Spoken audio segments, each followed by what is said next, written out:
Okay, welcome back to the Chemistry 1210 second midterm review. And we are getting started with Chapter 6. So let's look at the following problem. So this type of problem with conceptual statements will be tested on midterms, and depending on your lecturer, they will either do a type of question where they present 4 statements, and the answer options are and the question stem reads, which of these statements are correct? And the answer options will be, statement 1 and 3, statement 2 and 4, statement 4 and 5, all are correct. So these conceptual questions do have a place, and you should study them.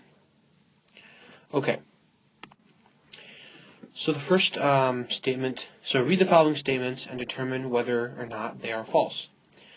If they are false, correct them. So the first one is the frequency of radiation increases as the wavelength increases. So to tell whether or not this is true or false, we have a formula, which is C equals F lambda, where C equals the speed of light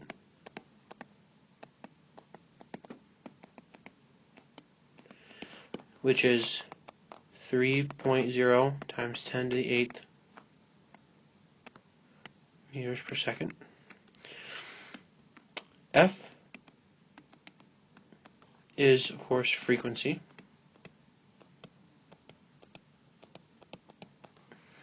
And lambda, the Greek letter, is wavelength.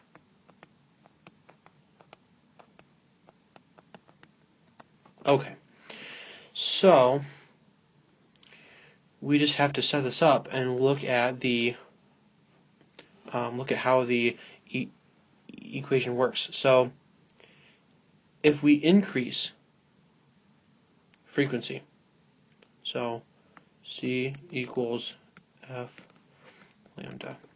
If we increase frequency, and remember C is a constant, okay? C will not change. C is the speed of light. If frequency increases, then in order to maintain that constant C, wavelength must decrease. Okay, so I hope that makes sense. If we are trying to keep one thing, F times lambda, we're trying to keep it equal to a constant. If F increases, then wavelength has to decrease in order to keep that true, in order to keep C a constant. So this first statement is false. And we can correct it by saying the frequency of radiation increases as wavelength decreases.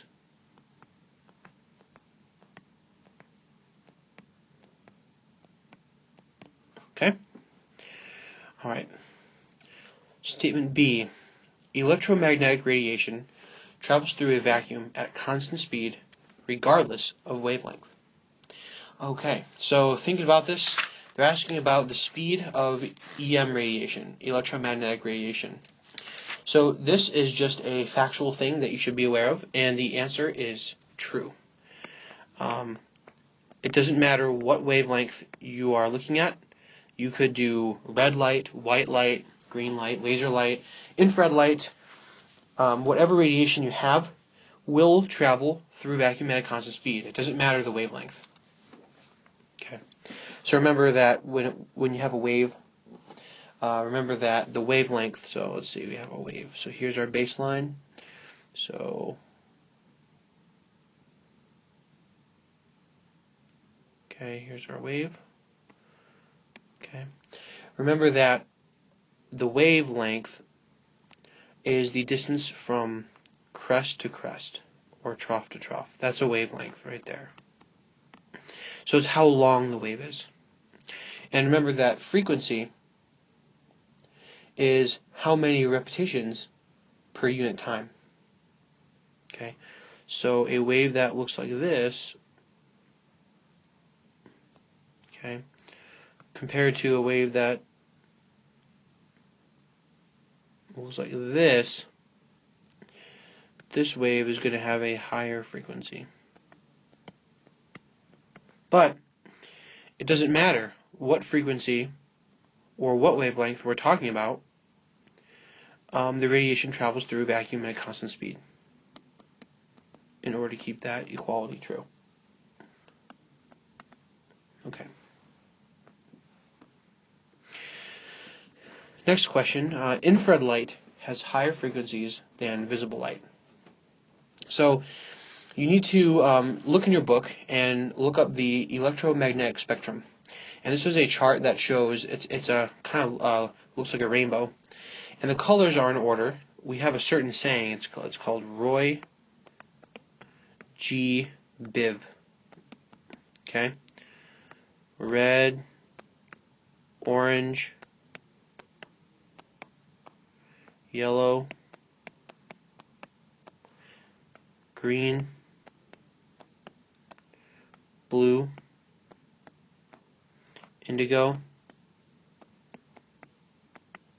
violet. So these are the colors that are in order of wavelength. So we have the longest wavelength. So long wavelength. Okay. And we have short wavelength. The long wavelength starts with red. And the shortest wavelength is violet. Okay. So looking at our statement, infrared light. Where does infrared light fall on our chart? So just the word, thinking about it, infra, okay, the prefix infra, means below or underneath. Okay, so the infrared light means that the light has a wavelength underneath or below red light. So therefore, infrared light, we call it IR, is over here. So it's so it has an even longer wavelength.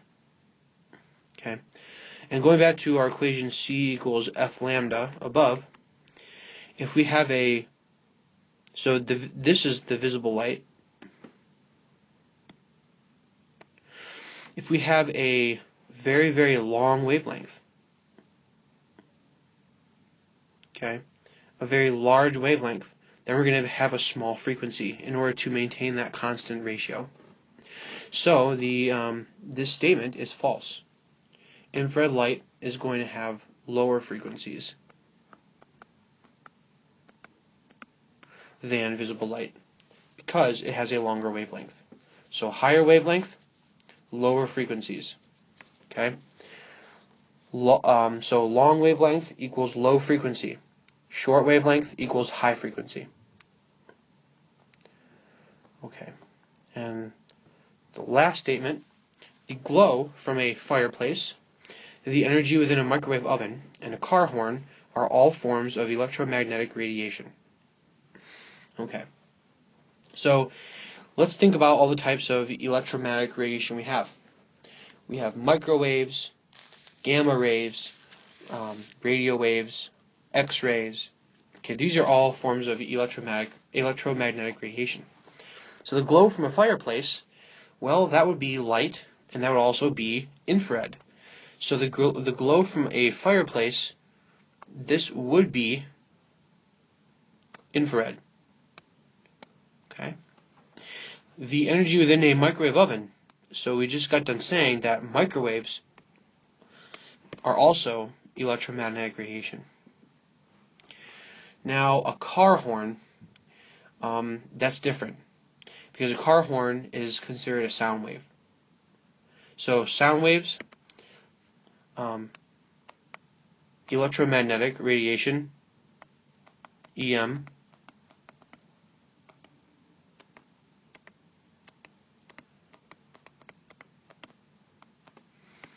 is not equal to sound. So these are two different things.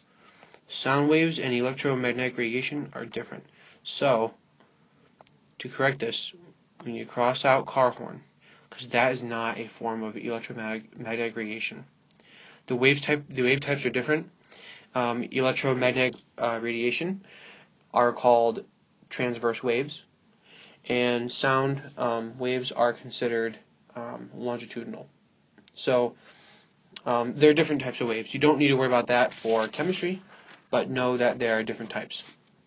So that concludes the true or false conceptual statements for this chapter.